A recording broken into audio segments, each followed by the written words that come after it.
Hello, ISPA family, and welcome to Heart of the Matter, a series which brings together luminaries from a variety of fields and backgrounds for in-depth conversations intended to spark thought, discussion, and inspiration in the spa industry and beyond.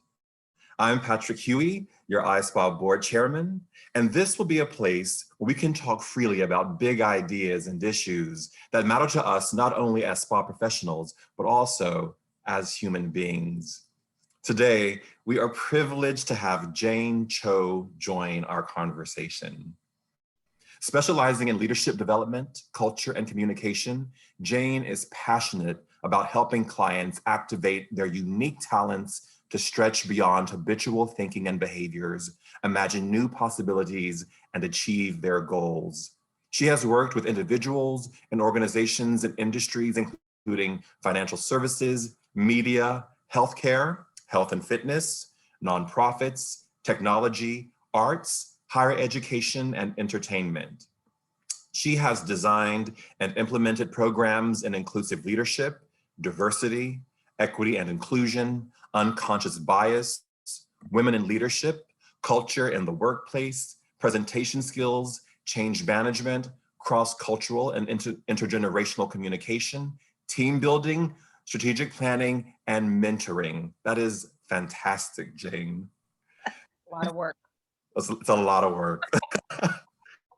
Since 2007, Jane has served as a facilitator with the Posse Foundation, a national leadership development and college access program. She has designed and facilitated large-scale retreats on topics of social change and justice, including race, gender, sexuality, power, privilege, education, civic engagement, and social movements. Partner schools include some of the top universities throughout the United States. A classically trained actor, Jane has taught acting and scene study at Yale University, where she received an MFA in acting from the Yale School of Drama. She holds a BS in Performance Studies from Northwestern University.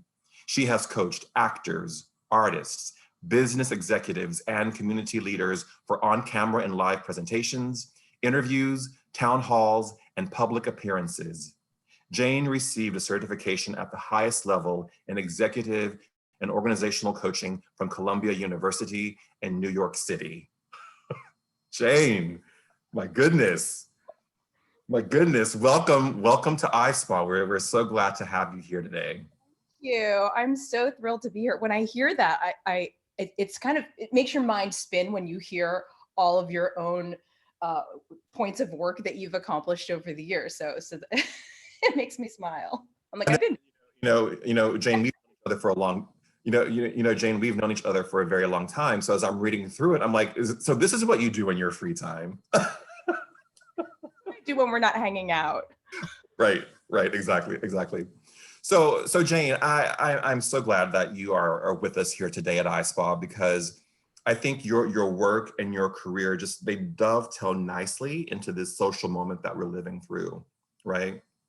With COVID-19 and so many people who find themselves either out of work mid-career or at the end of their career, or people who are just graduating from college and they're moving back home because they have such limited job prospects, and those of us who are working are taking on more and more responsibility. I think we're all having to reimagine our professional lives.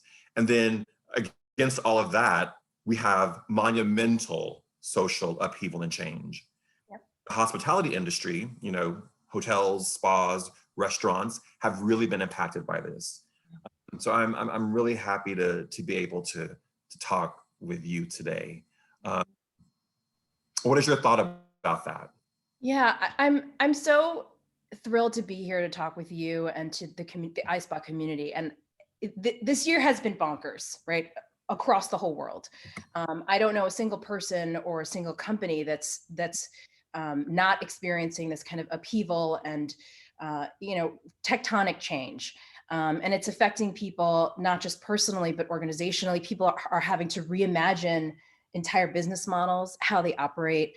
And I think something that's really exciting about folks who are in hospitality is that you have the ability to make people feel at home and welcomed when they're away from home, right? So everyone who's in your community, they have a special skill that folks who are not in hospitality maybe don't have. You know what to do to make people who are tired, who've been traveling, who are working, who are stressed out, feel calm, feel relaxed. And I think that that special skill is going to be so important for folks to navigate the time that we're in right now. I think that a lot of people are experiencing fear, anxiety, grief, all of these really agitating emotions that are very destabilizing. And, that's not a great place necessarily to reimagine your career, right? If you've experienced a job loss, if you've experienced your company reorganizing, if you've experienced, if you have your job still, your job description has probably changed, right? So people are feeling very unsteady, right? So this is the moment where we need to marshal all of our resources to get ourselves into a place of calm and grounding personally so that we can make sense of everything that's happening. And from there, make a plan of what to do next. So I think, your community is uniquely positioned to navigate all of those steps. I think what can be really difficult is to take those skills that we have of making others feel at home, making others feel calm, making others feel relaxed in the face of, unprecedented stress, and take that and direct it toward ourselves. We're not always great at doing it for ourselves. We're great at doing it for our loved ones, for our customers, our clients. But this is the moment where we have to do it for ourselves first. It's like putting on our little oxygen mask first, because it's just crazy. Like, this world and this moment is so overwhelming. We have to resource ourselves first so that we can serve other people and be successful in what we're trying to accomplish externally. And I think that is really the ground that a lot of us are searching for. How can we feel calm and secure and alert without the fear and panic that is swirling around us all the time? So how do you start that process? What is the first step on the road to that reimagining look like? You talked about grounding. Yeah. So when you say grounding, how do you specifically approach that? Yeah. So the first step is we have to have the self-awareness. We have to know where we're at. Sometimes people are like, I'm completely fine. I'm totally relaxed, when clearly they're not, right? So that work has to start with yourself. Number one, just do a body scan. How are you today, right? The massage therapists that are part of the ISPA community, when you have someone come in, you can tell where their beginning point is, right? When they're on the table, you can get a general sense of 0 to 10, where are they in terms of stress, tension, all of the emotions that they may be bringing into that therapy room. So you have to do that for yourself. Where are you? Are you okay, right? Physically, mentally, spiritually. Just take a quick, a temperature check of yourself, right? And be very attentive and clear about that, because really, if we're agitated, if we're hyper alert and in a state of tension, we're not allowing in all of the resources that we're going to need to make a clear plan, right? So that first step is really the self-awareness. Do your own self wellness check first, right? Once you have a sense of that, if you're finding you're not in that kind of calm, alert zone for like your best thinking, your best performance, then you got to, do what you need to do to get yourself into not perfection, but some zone where you can begin to take in what's on your plate, right? So, unfortunately, with everything that's happening with COVID, all of the things that our first go-to may not be available, right? Personally, I haven't had a babysitter in 9 months. So for the parents out there, it's difficult. You may need to be creative to resource yourself with different ways than in pre-COVID times. You can't necessarily go have a meal in your favorite restaurant anymore. You can't necessarily go to the spa the way that you used to before COVID hit.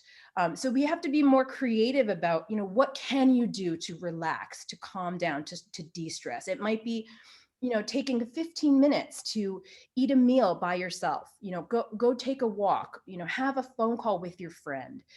The scope is going to be different than it was before, but you can still get a sense of relaxation, a bit of that calm so that you can fill your tank up. It might even just be a breath, right? It might just be, 30 seconds of mindful breathing to really relax that nervous system. So, make sure you have your go-to list of 3 to 5 things that you can do for yourself to de-stress, to calm that nervous system down, and to fill your tank a little bit every day, right? That's a different thing in this moment. We used to be able to go 7 to 10 days without taking care of ourselves at all, and it was fine, right?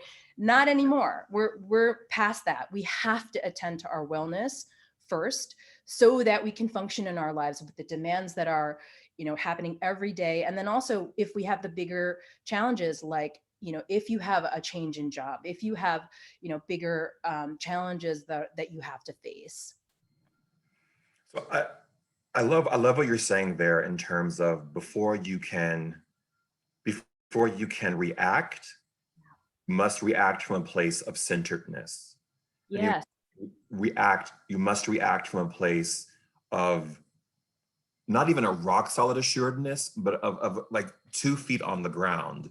And I think part of what this time has unstabled is the ground that we're standing on. Yeah. Yeah, and we may have to redefine what that looks like for us. We don't necessarily have that sense of stability that we did before. So we have to redefine, what does stability look and feel like to me in this moment. It may not be possible to go, check ourselves into a hotel for 5 days to relax. That might not be an option for us, right? So then what can you do? What can you do that's going to make you feel some sense of stability so that you're not in a state of overwhelm and you're not in a state of panic, right? I mean, that's I think where a lot of people are struggling, where we're so overwhelmed because this is an unbelievable situation that we're in, and it's still going on. It's not over yet. And I think that is psychologically very difficult for a lot of people because we're so desperate for a sense of relief. We want this to be over, right? It's November now. We're moving into the holiday season. And I think it's challenging because I think a lot of us are needing to reimagine what those holidays are going to look like for us, travel plans, family gatherings, meals, all of that. We are being tasked to reframe what those holidays are going to look like. But I think we can still have the essence of what those holidays mean, right? Nobody can take that away. You still have that inside of you, your sense of connection, family, celebration, whatever that is for you. We can tweak it. We can reframe it. We can still have what's essential to those things. But the task, as I see it, we have to reframe it. We have to reframe it so that we're not in a sense of deprivation or lack, even though it might look like it is. We can still get to the quiet center of the meaning of that particular thing, whether it's relaxation, whether it's Thanksgiving, whatever it might be.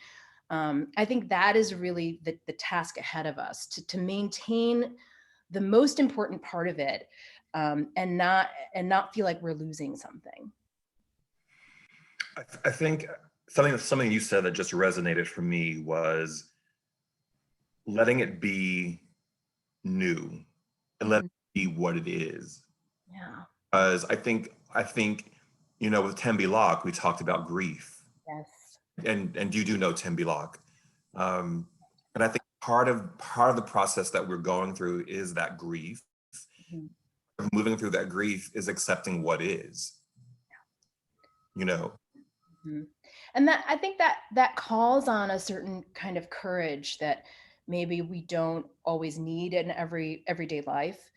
And I think that goes along with being in acceptance of what is, having the courage to see reality for what it is, to accept it not as a surrender or as a loss, but really as an expansiveness, to the way we're looking at our own life.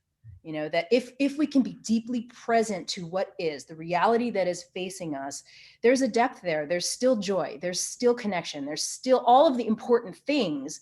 But I think what it asks of us is to let go of some of the storytelling that we're so attached to about our own life, about our own value, about our own job, whatever it might be. We have to kind of open it up. And that's hard because, we like our stories. Like, I like my stories. I like my sense of who I am. I like how I've positioned myself within my life and my career and my job and all of those things. But we have to be courageous enough to maybe let go of the grip of that, so that we can let in other things that might be surprising, that might be unexpected. Like, this whole quarantine has been incredibly difficult. I'm going to be very honest. When my kids' school closed down and they went to distance learning, I and every parent I know at my children's school, like, our heads exploded because we were like, wait, what do you mean? They're going to stay home for the whole day for the rest of the year? And, it's still going on. And that was very difficult. That disrupted the story of, the children's education, working, all of those things. But a very surprising consequence of that is that I have spent the most meaningful time with my kids. And I did not expect that. That was not something that I was expecting, but it has given us a kind of connection that I could have never imagined. So that's just a personal example of how, when we can have the courage to open up our perspective, to open up the narrative that we're creating, the meaning that we're making of all of this stuff that's going on, we might be surprised and be given a gift that, might really change your life. I think that happens often. There are a lot of examples of folks who lose their job. It's a devastating thing to lose your job, to be laid off, to lose your business. And there are a lot of stories of people who go through that kind of trauma, that difficulty. And from that, they go to the next step. They go to the next chapter of their life, of their professional journey.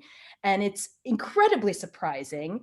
And, there's really, really inspiring stories of people who never would have embarked on this next chapter if that job loss didn't happen. And that's a moment where we can shift our perspective. And again, it's not to minimize how scary and stressful and traumatizing it can be when something like that happens. But there's opportunity there and there's potential there. And I think the more we can try our best to be open to that, the more there is available to us. Jane, I want to talk to you, and it's related to this in the same vein. Within your work, you do a lot of work with companies companies, I think, like individuals, are doing a lot of self-assessment.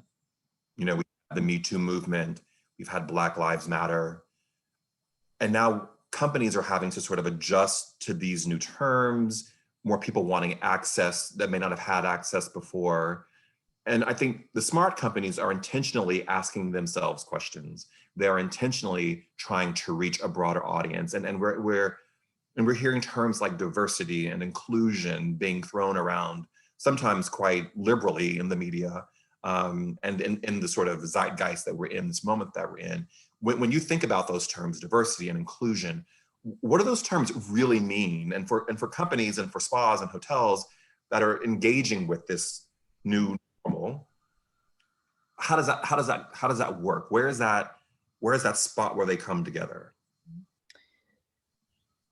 I think we're at the moment where people are demanding more from the companies that they do business with the people that they work with their places of employment.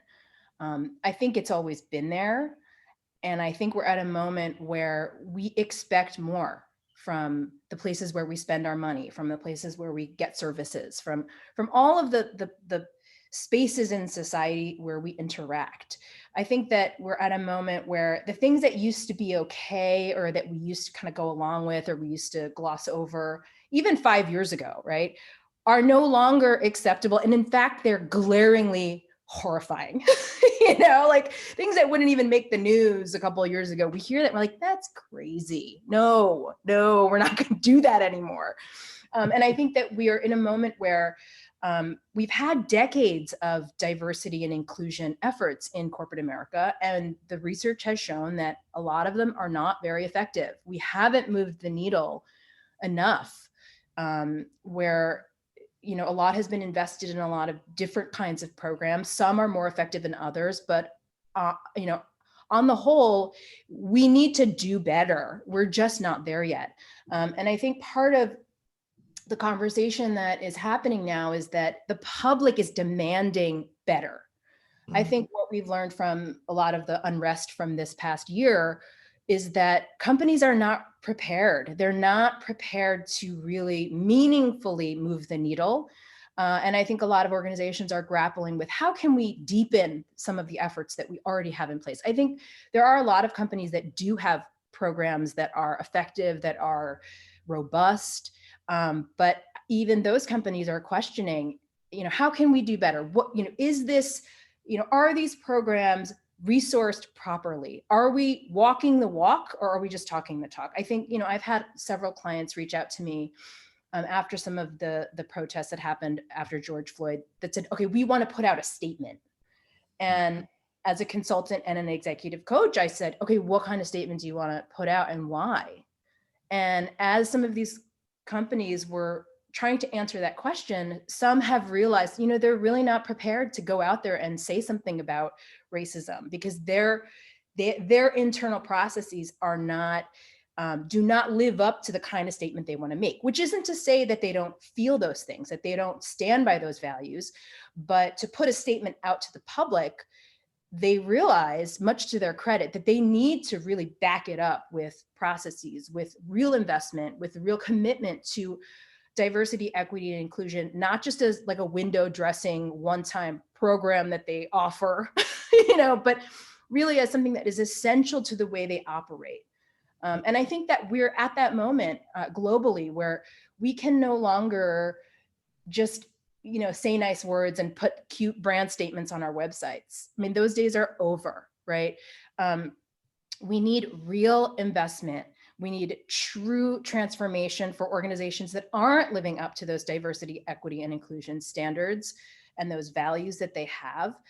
And there's decades of evidence that shows there is a huge business benefit to having a diverse and inclusive organization, right?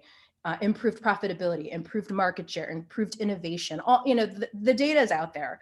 So companies that kind of ignore that or don't make diversity, equity, and inclusion core to how they do business, they're missing out, right? And I think we know that now.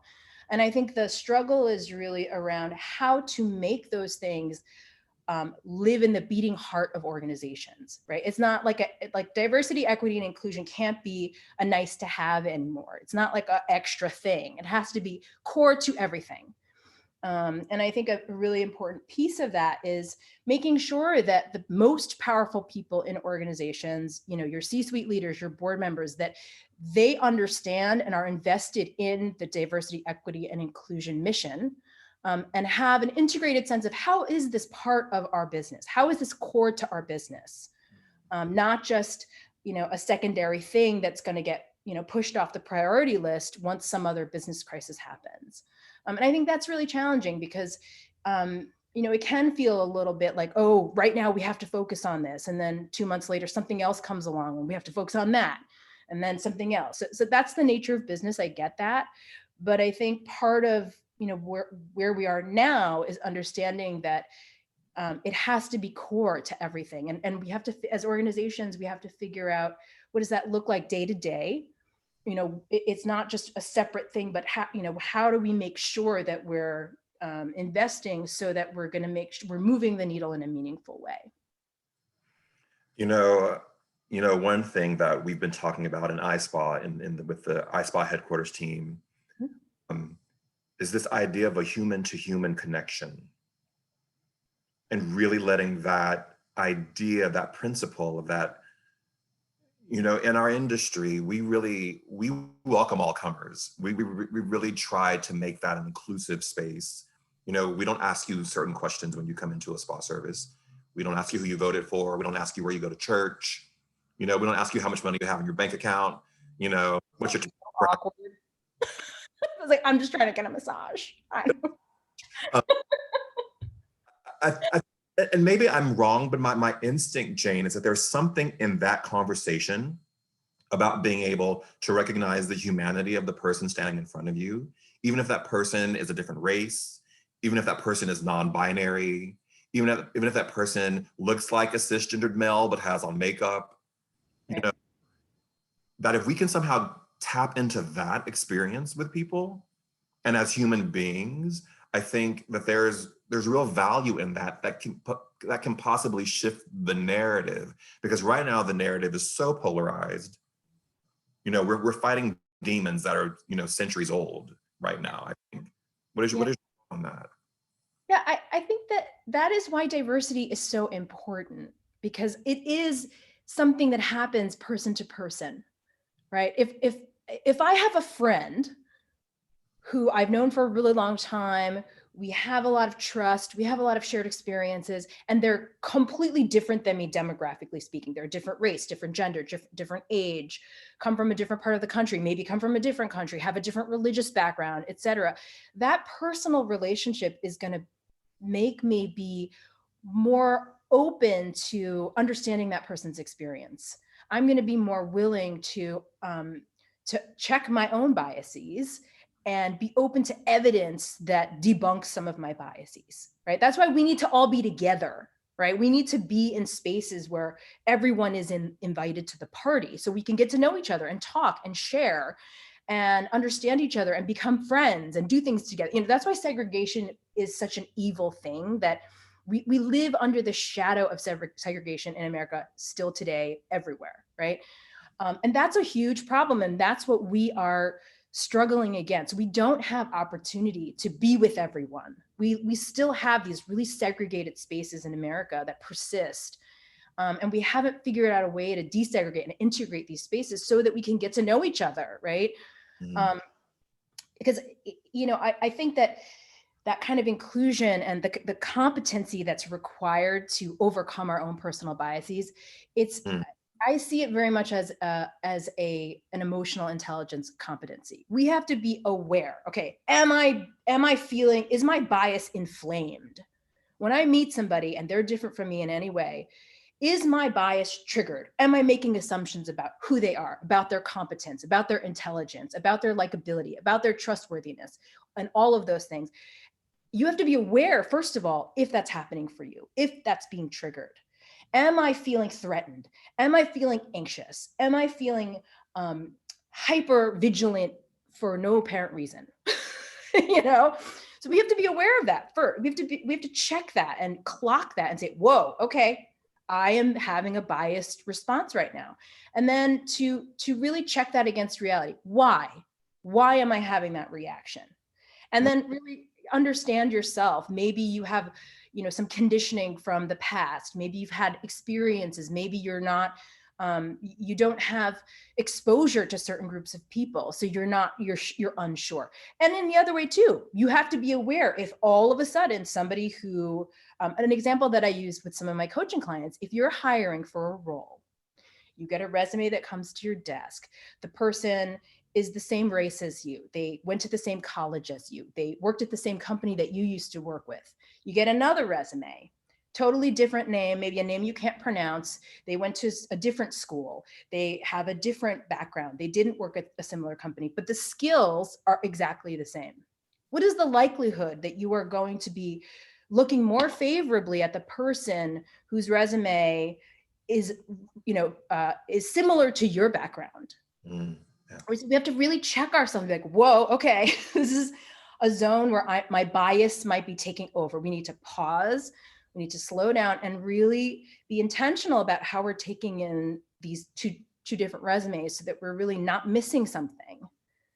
So that's just a very practical example where, you have to start with yourself. You have to really make sure that you're open, because bias messes you up. It makes you make bad decisions. It makes you make errors.